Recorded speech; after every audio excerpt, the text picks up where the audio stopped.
Since petrol went up to a staggering 50 pence a gallon, there's even more interest today in trying to find a vehicle that'll run on an alternative source of power. The electric car could be the answer for the future, but up to now, after thousands of pounds of development, it's been discovered that they just don't have the range to make them a practicable proposition. But this one, being used by a Bawtry firm, is an electric car with a difference.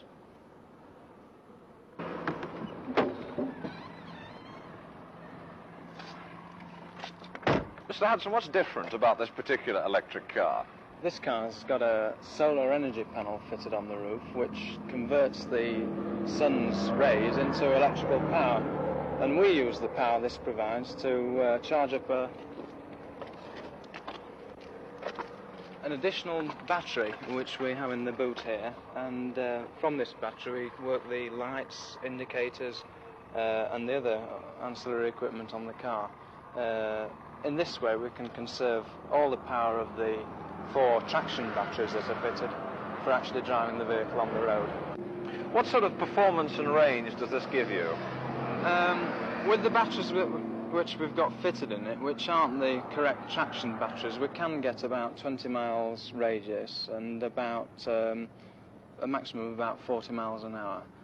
So if you had bigger heavy-duty batteries, what would that give you? Well, it would give us a marginal increase on range, probably up to about 28 miles or something like that. But the speed is controlled by the voltage, and therefore we're stuck with 40 miles an hour. What's it like to drive? I suppose a cross between a Dodgeman and a mini car. What do you see as the future of this particular type of electric car? I'm sure electric cars can be used for commuting, given a little improvement in battery technology, which is the hold-up at the moment. But here again, there's always going to be this range limit. It's never going to take over from the petrol car. But even with your solar piece of equipment on the top?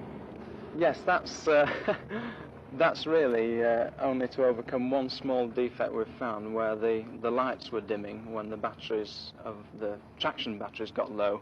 The rear lights dimmed, and by having an additional battery we could overcome this effect. Now, what about cost?